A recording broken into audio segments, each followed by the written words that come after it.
Hello everyone who is watching. It's my honor to welcome Lalit Mohan on this podcast. He brings extensive experience in debt advisory, corporate finance and structured credit with a career defined by advising organizations on complex financing and capital structuring decisions. Over the year, he has worked closely with clients to design, execute funding strategies, navigate special situations, and optimize balance sheet structures. His expertise span structured finance, credit solutions, and responsible investments, reflecting a strong understanding of both traditional financial markets and evolving sustainable financial frameworks. Progressing through the leadership roles to become a partner at PWC, his journey highlights a consistent focus on delivering strategic financial solutions and enabling long-term value creation for businesses. Hello, sir. So, I would like to begin the podcast with a question. How do you balance capital efficiency with long-term sustainability in volatile markets? Well, thank you so much for inviting me in this session, and I feel privileged to be here. Before I answer this question, can I ask you one question? Sure, sir. How did you write such liberal introduction about me? Please share it with me later. Sure, I'll sir. use it for my introduction later in some other forum. You use your profile and then. Okay. Thank you. So, coming to your the topic which you said, it's a three-way problem actually, and frankly, I'm not sure how should I answer this. Capital efficiency, long-term sustainability, and what third thing you mentioned? There was another one. In volatile markets. And volatility together. So it's not a straightforward answer. First of all, I mean, but I'll try to put some sense in it. So long-term sustainability. Let's take one by one. So long-term sustainability, frankly, comes with core fundamental business values and business strength. Capital, I believe, capital goes where the business is good. So a good business should not ideally have constraints in attracting right capital. And I think the world is smart enough, the world of investment is smart enough to know that which business where they will make good returns, right? But these two things, while they are quite straightforward, you have put one more element, which is volatility, right? And here the art begins, right? It's no longer, it remains like a fundamental business strength question, or it's not even a prudent investment decision, right?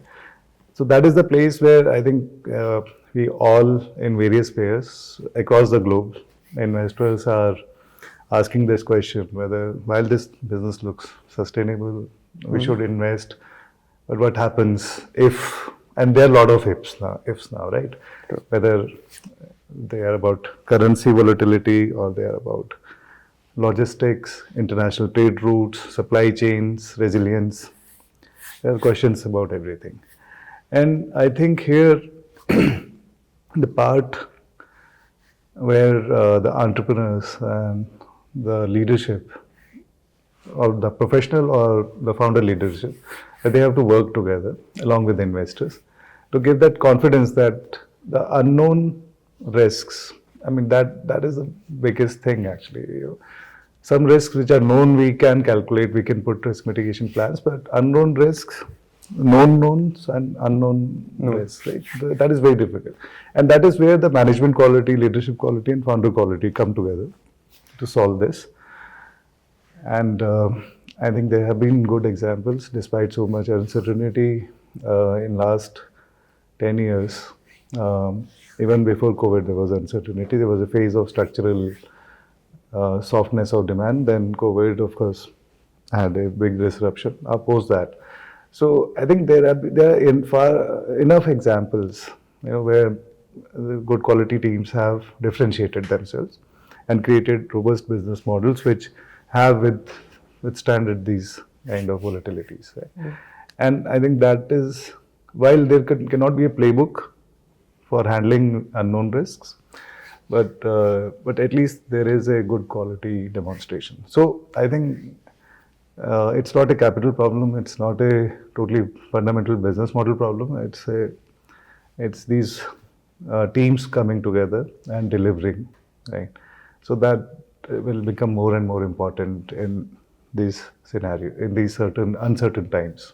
So I'm not sure I have answered your question, but if you have anything you can ask Yes, further. sir. So I have a follow up on that. So, given if a company comes up to you in a very volatile market, let's say COVID market, as you have seen. Yes. So, in that case, how do you make them optimize their finances so that they can sustain the volatile part, and play the long game? So for short-term liquidity, of course, there have to be. I mean, that is a tactical thing, which has to be dealt tactically only by maybe certain lines of credits and all. But that is short-term liquidity. True. But in long run, I mean, a business cannot survive on with short-term tactical interventions. In long run, what the way we see it is that what's a 20-year view about that business, right? So, and how that business will stack against the broader themes which are running in the world. So, broader theme in the world today is supply chain robustness, business model robustness. So, how does it fit within the overall ESG framework of that business? Because I don't think any business will survive which is not fitting in the sustainability framework, because most of the investors are going towards that. But even if investors are not going, even if investors are preferring that business theme, ESG theme, but even the customers want a company responsible. So these three things will be very important. That how this business is fitting in the sustainable value chain, how this business has a robust business model, how they handle supply chain disruptions, and of course the market disruptions, right? So that in that way, then the founder team can shortlist with this lens. And if there is a 20-year runway available for that business, I don't think then there's only, so one is the good sector choice, and then good quality team, right? Of course, bad sector, I mean, dying sector or very stagnant sector and very good team, they can also do well. But in terms of probability, that may not be great, right? Odds. So good sector choice, being in the right value chain, and having a good team, that will create alpha. Good sector, average team, that will also withstand degrees of time, right? So that is the way I think founders make the choice, and we help them. Yeah. Raising the capital for that in tandem with their business plans and all. Good. So we're moving on to the next question. Right. In stress situations, what truly separates successful turnarounds from failed restructuring? So yes, globally, actually, stress situations, the success ratios have not been great, and India is no exception. India also has similar trends. Just basis my experience, what I could see the differentiators between successful turnarounds and, as you said, failed restructurings, right? So there could be a good balance sheet and good business. I think that is a combination of good successful business, or who is doing well, right? Typically in stress situations, but I've seen two scenarios: bad balance sheet, but very good business. So bad balance sheet means like over leveraged, debt has ballooned, right? Less financial management skills, right? But business is solid. They're good sectors, they have good operating team, good business development team, good strategy team, right? Making good gross margins. So business has its own own robustness, right? So that is one example of stress cases, which are primarily because of bad balance sheet. There are certain cases, bad balance sheet, very bad business, or average business, right? This is the second scenario. And third scenario is bad balance sheet, bad business, right? So in these three buckets, if I put stressed businesses, which have undergone, of course, financial stress as well, right? Now, so these three businesses cannot be dealt in the same way. And most of the failed restructurings or failed turnaround attempts are in second and third buckets, where balance sheets are bad, business is also bad or average, or balance sheet is totally bad and business is bad. Right? Because putting good money after bad money has very, very selectively, very rarely worked actually in investors' world. Right? And that is the place, I think, where the judgmental errors happen, right? Because in hindsight, it is very easy to say they were bad businesses, right? But in hindsight, everyone is wise. So I am putting these things, and but yes, in good businesses, what I mean by good businesses, good management team, good intent, integrity, ethical team, and has good marketing muscle to drive the revenue. But because of whatever reason, because of their aggressive expansion plans or their capex plans or their anticipated capacity requirements, they invested a lot or they over leveraged their balance sheet, right? Or for whatever reasons, the financial management got bad. Those businesses definitely have seen good turnarounds in India as well. And globally also these businesses have turned around. Of course, stress is a cycle which takes long, because once you lose trust in market because of defaults, then it takes time to, actually, it's a step-by-step process, right? But good thing is India in its various cycles has seen that happening. While there, of course, there are bad cases also which have not turned around, but you will be surprised to know that top 3 steel companies in India, they have been in stress. So if someone would have helped them, if someone would not have helped them, I think these lakhs of crore of market cap would have not been there. Right? So JSW is one of the examples. Right? So likewise, there are multiple examples where businesses have got in stress, and the restructuring or turnaround packages have helped them. Sure. So that is the way I see in these 3 buckets. Sure. Yeah. So our conversation was moving towards the stressful situation. So I have a next question according to that only. So post IBC, who holds more negotiation power today, the lenders or the borrowers? So IBC, I would say, is a comprehensive solution which thankfully now has come. It's been a few years. It will be a decade now. So it's a game changer. It's, in simple words, it's a game changer. And rather than putting it as negotiating power of lender versus borrower, this regulation is quite holistic. So if you see the genesis of this regulation, it's about sustaining the business. It's not about recovery. It's not about, exerting power from one side to another or shifting power balance. It's not about that. It's about overall sustainability, and it takes care of all stakeholders. So it takes care of sponsor, it takes care of the operating company, its employees, its suppliers, its, of course, and lenders also who are secured. So for every category of stakeholder, there is something in this regulation, and it's fairly holistic, and it's good.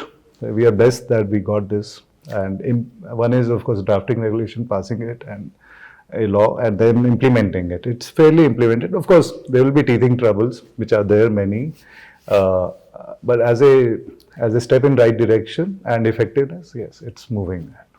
Sure. So moving forward, what metrics matter most when designing a financing strategies for survival versus growth? So, I think this will have multiple situations where depending on the context, this answer could change.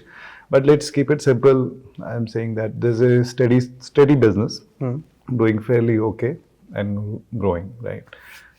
And growing at a reasonable, not very rapid growth, but maybe 5-7%, Okay. right? So, and I'm not taking stress examples here because survival can mean certain things in, that is a very different strategy. I'm saying usually businesses are like that. Not every business gets into existential threat every day, right? Right. Mostly businesses are doing okay if they're surviving, right? But if for long term, how they should, that way I will answer that. Long term, what should be their strategy? So if you oft repeated example Kodak, right? Yeah.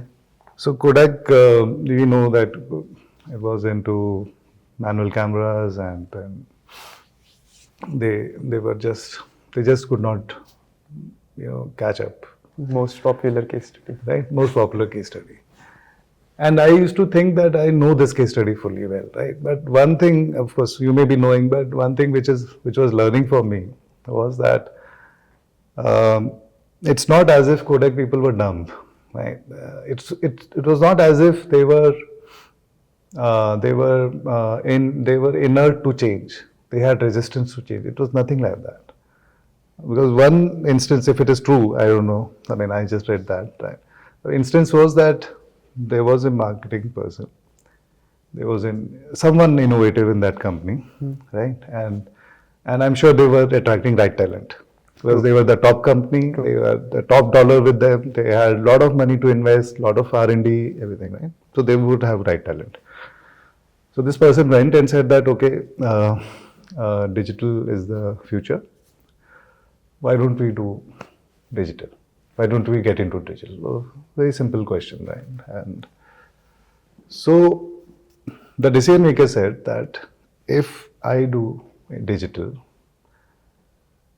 right now my revenue is 20% camera sales, 80% film sales. So I can do digital. I mean, next 6 months product development, technology, have money for R&D. Maybe they had technology, maybe. And he said, but if I do that, what will happen to 80% revenue? How I'll get recurring revenue? So I think somewhere or other, corporations face that dilemma. The businesses which were maybe in NSE 50, 20 years back, are they there? No. A lot of them. A lot of them are not there, right? But some are there. True. So what is differentiator between them? Differentiator is that they were able to maybe take hard decisions that, okay, these businesses are not growing at 30% or like the growth which they desire. And some businesses are going and they were able to pivot to them. Or some strategies need pivot, right? Of course, they must be in their core values and all. But so that is very important, which I think, frankly, I'm not a business strategist, right? I'm more of a financial strategy person, so which I have heard from people, which I have seen, experienced with founders. So I think pivot is very important, right time, and sometime, and it's very easy to say, right? I mean, it's very natural. How cannot you pivot, right? But then you have to maybe stop something which is slugging, which is bringing you down, or maybe that load you need to shed. Sure. So that is the hard decision. Pivoting is not hard decision. Hard decision is that what will happen to my 80% film revenue.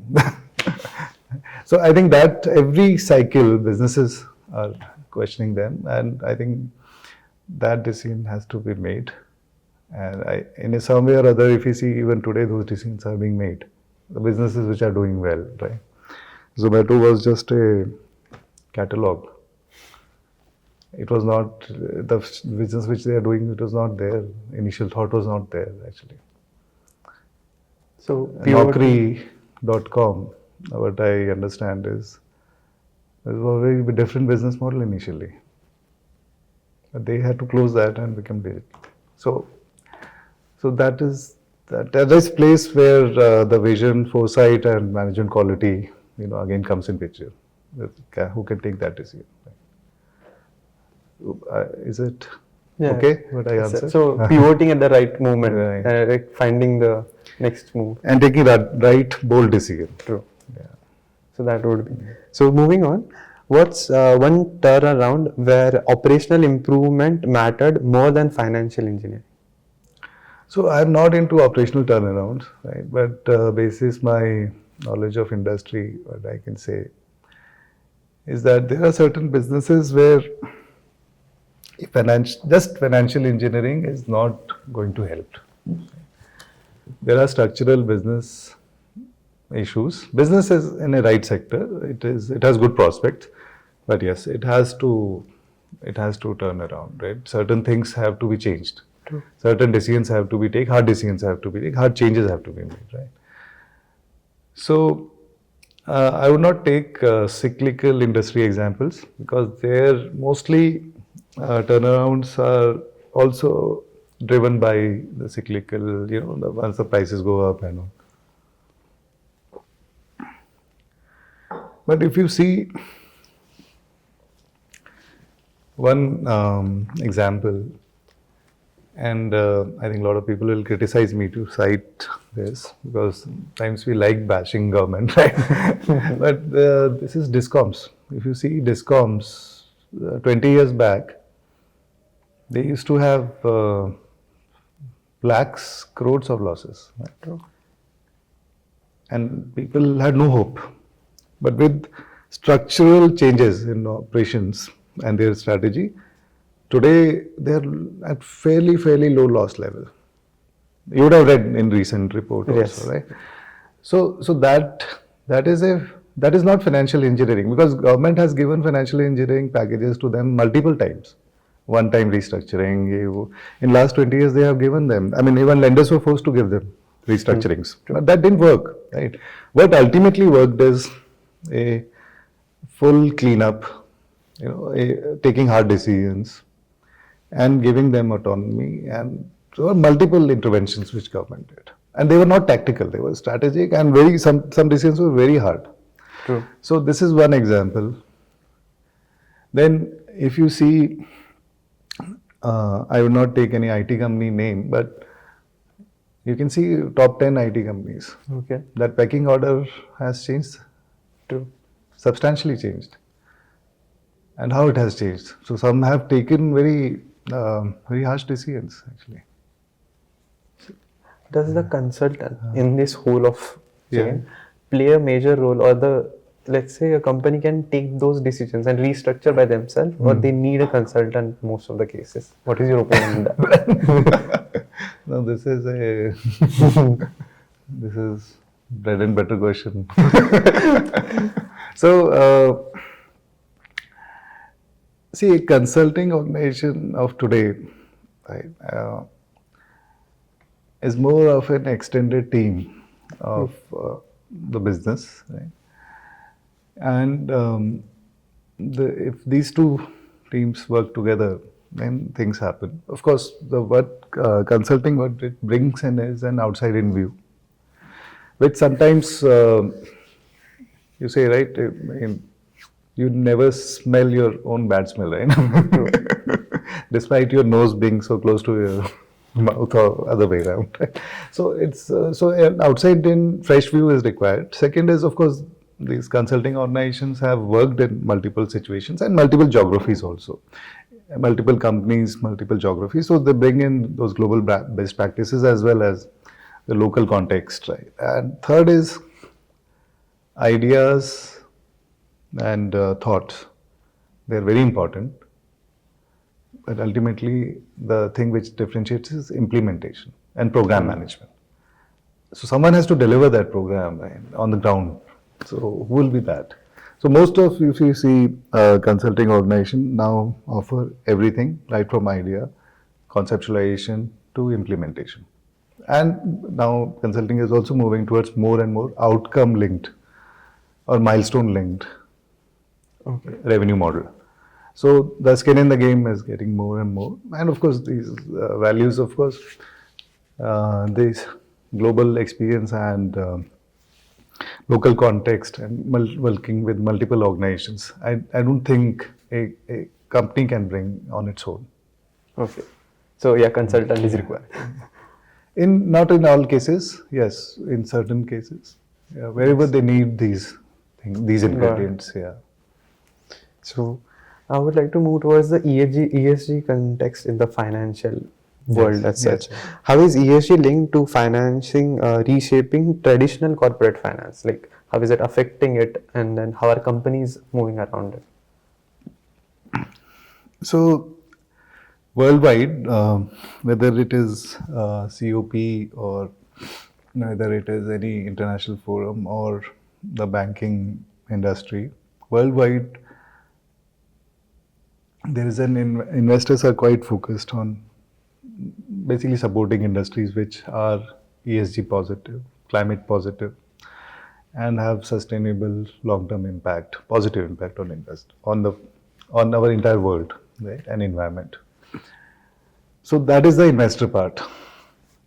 But ESG is becoming also quite important because if you from the customer point of view, so how a company is perceived by whether it is socially inclusive, whether this company creates right impact on people, on environment, even the customers want to know that. That is second. So it is becoming important from multi-stakeholder point of view. It's not only regulations, it's not only that I'll not get right financing for me, right investment for me. It's also whether I'll get customer. And customer is king, right? I mean, for any business. Third thing is even like, so people may say that it is only B2C, right? Where you need an ESG right thing. Right? It's not like that. Because even in B2B, so it's an interlinked chain. So ESG, the thought is not only that the business is compliant or the business group is ESG friendly or ESG compliant. It is about the entire supply chain. So if my vendors, my customers, all the supply chain has to be ESG compliant. So, but doesn't that affect the sales in B2C brands? Like, let's say a normal FMCG brand, if you for ESG compliance, you need to charge higher, a bit higher, and that will affect the sales. In is that a concern for the, as you said, the customers are king, right? So I think it's it's not to see. I'm not saying compliant with. So by the way, I think regulations are same for all the brands, right? So everyone has to go with that regulatory cost, whatever government has decided, regulators have decided. So that is level playing field. So by ESG has a lot of voluntary activities, right, which are a step above or a step forward actually in the right direction, in overall governance direction. But then it's a trade-off, right? So am I at the same time, if I am ESG positive, I'll attract right investors Right. at a right price, right? So that price will also, that benefit will also come, right? And in longer run, ultimately we pay premium for brand, right? True. So, so in the brand, and brand is a personality. As I mean, I studied in college. So, so if you brand in the brand personality, responsibility towards environment, responsibility towards society will also come, right, somewhere. Okay. So I think ultimately customers will end up paying premium, will be willing to pay premium for that. So it's a process that's going on. That's already going on. It's an equation where already the capital is available at quite competitive rates Right. for right. these kind of businesses. And it's not only competitive rates, they also help in ESG programs. Right. So they bring, that capital also brings in intelligence, True. right, and knowledge. So there are multiple institutions, international institutions, bilateral, multilaterals, who are also willing to, along with the capital, they are also willing to give grant for that, for being more ESG positive, right? Right. So that knowledge base is also coming, and capital is anyways at competitive cost. Here customers are willing to pay premium. In any case, in certain supply chains, I don't even have even option. I mean, it's like my goods will not sell. That is the biggest loss, right? Right. Okay. So all these things are interplay of things. Some are push, some are pull, and some, of course, responsible groups are doing it voluntarily as well. So ultimately, it's happening, and it's moving in the right direction. Of course, certain things will always be, certain challenges will always be there. It may take some time, but it's moving in the right direction. Okay, sure. So I would move on to how a hard truth, what's a hard truth promoters underestimate about debt fund growth? Yeah. So, of course, these judgmental errors, some errors are judgmental, some are perceptional, and some are intentional, right? So, I'll not talk too much about intentional errors, like I think you read that too much in Right. newspapers, right? And one of my namesake, I mean, first namesake is fugitive, right? Because of intentional issue or whatever. So that part we can keep aside. But there are judgmental and perceptual errors, and I think every professional or founder can make them. So, so one thing is that debt increases my leverage, IRR, returns, right? Corporate finance, Excel, I think theory, it's perfectly right, right? But but at the same time, the optimal leverage is very important, right? So so while founders think that they can leverage at multiple levels, holdco, their own personal level and all, and then but the overall leverage ultimately will reflect in the risk if it is more than optimally leveraged, which ultimately will create fundamental sustainability issues for the business. Challenges can come, right? So that is the place I think founders make sometimes a perceptual or judgmental mistake, right? So the what we hear usually is that this business is growing at 50% every year, so opportunity cost is 50%. Right. So I mean, assuming profit is also going 50%, right? Yeah. A big opportunity, right? Solid business case.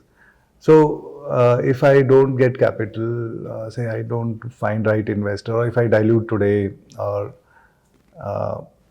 so I'm not saying that taking mezzanine debt and all these is not good. I'm saying optimally it is good, but sometimes, but in hindsight you can say it's a judgmental mistake, right? But if Right. that person makes a killing, then you will say that he didn't dilute and he holds so much control in the company, right? True. And then they can dilute in Series A, B, and all, right? So that is the place where it's a professional hazard for founders, right? And they try to solve this. So there's no straight answer. Now, perceptional, I would say that certain founders are too much debt averse. Okay. That is also not fair, because that may result in too much dilution and their own control coming in, and ultimately their vision is to run the business that way, and they're already finding short of voting percentage in their board. Right. So so in a way it's a balance, but at the same time the founder which has created a perfectly beautiful business losing control midway or earlier than expected, so that full vision will not play out. So those kind of challenges can happen, if some founders are totally debt averse, they dilute too much, right? Third thing which I've seen in certain founders is that they think that debt equity ratio this much, they are very fixated that I'll put 20, I'll get 80, right? I don't think that is right thinking. It has to be contextual and very, I mean, if they see that every founder has a vision of 2-3 years, certainly they are more very aggressive. Certain founders are very aspirational, but everyone knows reality. Right. So maybe today is right leverage is 80%. Tomorrow it could be 50%.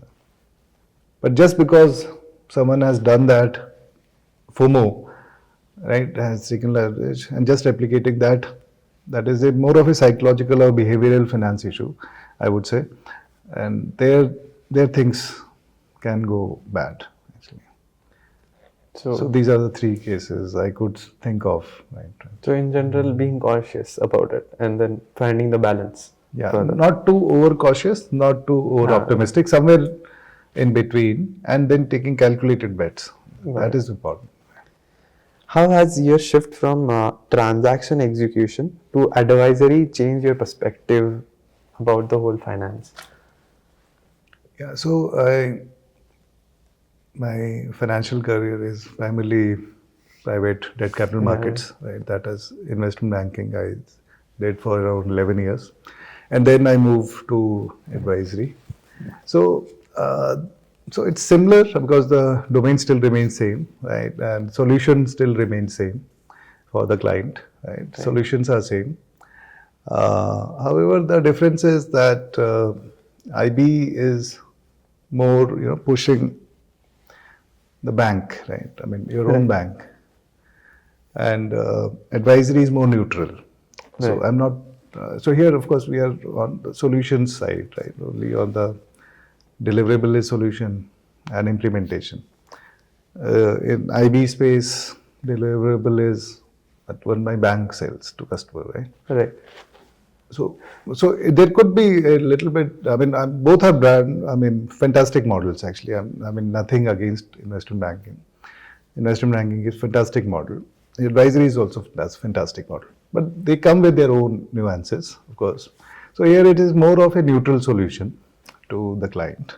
Right. The best a neutral, and I'm not saying neutral will always be the best solution for client. Right? I mean, it could, because everyone makes mistakes. Right? Yeah. So it's more client-focused solution, neutral solution. Trying more products. So the space is quite broad. Evaluation space is quite broad, and then ultimately coming to a solution which fits or which is more customized to the client. So that is the difference: more customization, more neutrality. Right. So this is one thing that has been taught in our strategy class. So just wanted to get your opinion on this. So many a times consultants are like asked to make a decision and then made asked for the plan directly. So this is what they want. The founders want the consultants to prove that this is the right decision that they want to take. Yes. Is that the case? And then how do you navigate in those situations if you know that the client is wrong? So I think this is quite a usual situation in various contexts. In certain contexts, it could be a validation of decision. Right. In certain cases, it could be that while the decision is taken by business, but it has to be financially validated, or due diligence has to be done. So that happens in M&A due diligences. Right. The decision is taken by business that this is good, looks like value, but then it has to be verified, and for that multiple kinds of diligences have to be done. True. So that is second kind of validation, which is you are taking third-party services for due diligence. Right? Third is certain boards have mandate that decisions should be, in certain contexts, decisions should be cross-checked by consultant. So that is also that. So I think it happens a lot of times. So, but there is one more context, I think, which maybe you want to ask. I'm not sure, which is that founder has already taken a decision and they want to put a stamp. Put your stamp on it. Your stamp on it, but the team is not agreeing in the sense that they're not sure. Which the team? Founder's team. The founder is fixated on that. This is what we have to do. We have to go on and compete in the market. Right. But the whole of the team is not confident, and the financials also don't justify the decision. Team of founder is not confident. Yeah, the company as such.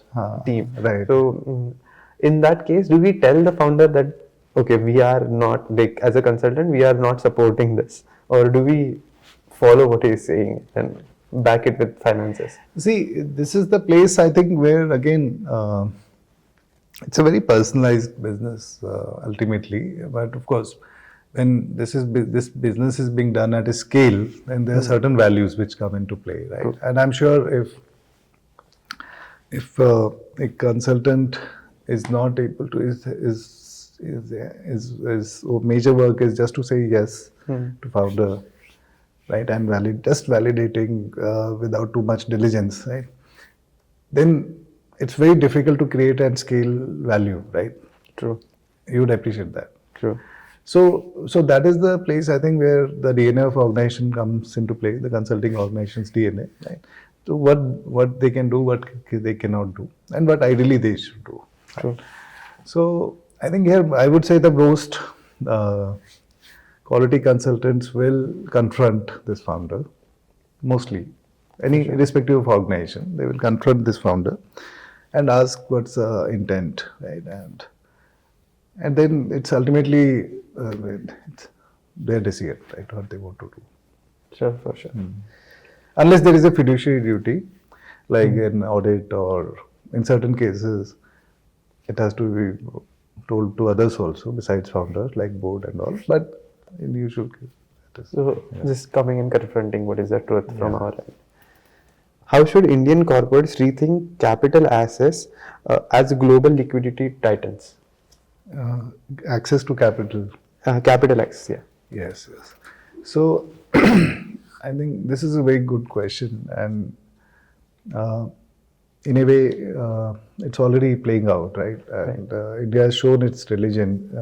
This is in Indian context, or Yes. Indian context? Yes, Right? Indian corporates. So India has already shown its resilience in that. If you see our stock market, FIIs are, for last few years, they have been consistently taking net outflows, right? But DIIs have supported the market. Right? Yeah.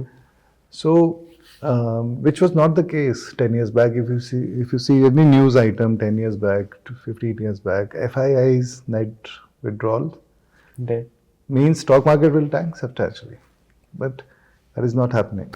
So that means we have created an alternate asset class, right? And wonderful work Indian AMCs have done excellent work, be it ICICI, SBI Mutual Fund, Axis Mutual Fund, Motilal Oswal, right?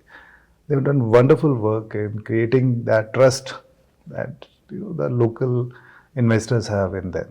And SIPs, whether it is through SIP or direct markets, brokerages have also created that trust, right? So that is a beautiful ecosystem. Which has, this is one example. Right. Besides this, I think Indian founders are, of course, Indian promoters are quite aware of this, that they have to create, diversify, because the pace at which India is growing, just Indian money may not be enough, right? So for that, access through international. So the second example I would give is InvITs. Wonderful asset class. Yeah. It was zero 8 years back. Today it is, I think, touching 10 lakh crore. Right. And here a lot of money is coming from Canadian pension fund, US pension, international pension funds, or international investors, right? Which was not there at all in India. That investment was not there in India. So government and corporates have come together, and they sat together, created this wonderful structure. Money is coming. So then similarly, REITs, real estate investment trusts. This structure, this asset class was not there at all. Right. So that has come. So, and that has brought very different kind of patient capital also. And then of course, multilateral, bilateral, like ADBs, IFCs, and other impact funds. They're quite active in India. Because they see India, I mean, of course, the local laws have also helped, like IBC and all. Plus, Indian story is quite strong. So, and the whole system of ESG compliance, renewables push, that has attracted these multilateral institutions as well. Sure. And then fourth is the banks. So international banks were not giving that much long-term capital in India, actually, despite having their local branches here. But with the sustainability lines they are more confident on Indian story. They are giving long-term funding to a lot of Indian businesses. Or it could be private, international investment. And then fifth is this 10 to 15 years back, there was no very few private equity controlled businesses. There were businesses which were controlled, I mean, which were invested by, supported by private equity, but not controlled fully. But if you see today, entire renewables industry, substantial part of companies are controlled by international investors in India. So they are bringing huge investment. So I would say corporates, government, regulators, RBI, right, they have worked, they've done a lot of good hard work to make it happen. And I think this is just starting Okay. because there's world population is aging. There are a lot of pension funds globally which need consistent yields, and they'll keep on investing in India. It's a matter of time. Already we have started. We are in a good path. It's a matter of time we will get more asset classes, more investments from such funds. So bright future there. Yeah, and diversification of sources also. Despite our banks are quite strong, we have domestic institutions as well, FIs, right? Right. And also retail investors and institutional MFs. But diversification was not that much, and that has started. So that is good, which has happened, and I think corporates will do more. Of course, startup funding has again 80%. Majority of it is foreign funding, right? Right. So many pools of risk capitals have come across the risk spectrum, so and at various risk-adjusted returns. True. That was never there in India, and I think it will further go further. So, like the direct investments, like from different sources of diverse investments, are bringing in stability also in that case Of for course, Indian because market. it is this is like that. I mean, some pools of capital, they are under stress at certain times. Right? Right. Never all pools of capital are True. under stress. So diversification always helps, right? And it is also visible. If you see after this IBC thing, banks were in deep trouble. Right. And they were getting conservative, very, very conservative, right? And that could have stifled industry growth Right. because of the bank's conservatism. If it would have been only Indian domestic capital, right? But there were other institutions, plus private credit also came along. So the banks were not lending, private credit investors were lending. They are also backed by good institutions, international as well as domestic. Right. So that today, what is corporate credit Right. percentage, banks' participation in corporate credit? No, I don't have exact idea. It has come down to around 50%. Oh. Balance is coming from non-bank channels, be it NBFC, private credit, international investment, international lenders, AIFs, right? This was, at certain time, it was almost 100% banks were funding corporates. Changing. So this diversification is already happening on all sides, entire capital stack, cap table. It is happening right from equity, mezz, risk capital to debt capital. All the places it is happening. So that is good sign, but we still have long way to go. Sure. Moving on to the last question. Yes. Will structured credit and alternative capital become the dominant funding source in India over the next decade? I don't think it will become a dominant, but yes, it will be a significant capital. It's already there. As I mentioned, right, bank funding to corporates is as a percentage. While as an absolute number, it is growing. It's Right. not. Don't take me wrong. It's not declining. It's growing only. But as a percentage of the entire pie, it is decreasing. Right. So these are counterweights basically. When bank cycle is bad, they will take over. They will have their part to play. Or where banks cannot finance, they will play. Right? They will become significant players, definitely. So there is a lot of capital which is getting into private credit, whether it is international and in even the domestic ones, institutions, as well as family offices are also investing. So this is coming up, and this is a significant asset class. Sure. Thank you, sir. I would like to thank all the viewers for listening to the podcast, and thank you, sir, for actually answering some difficult questions from my end. Thank you. Yeah, thank you so much for asking such questions. They were thought-provoking, and thanks XLRI for inviting me. It was a wonderful opportunity interacting with you, professors, and everyone. Thank you, sir. Thank you.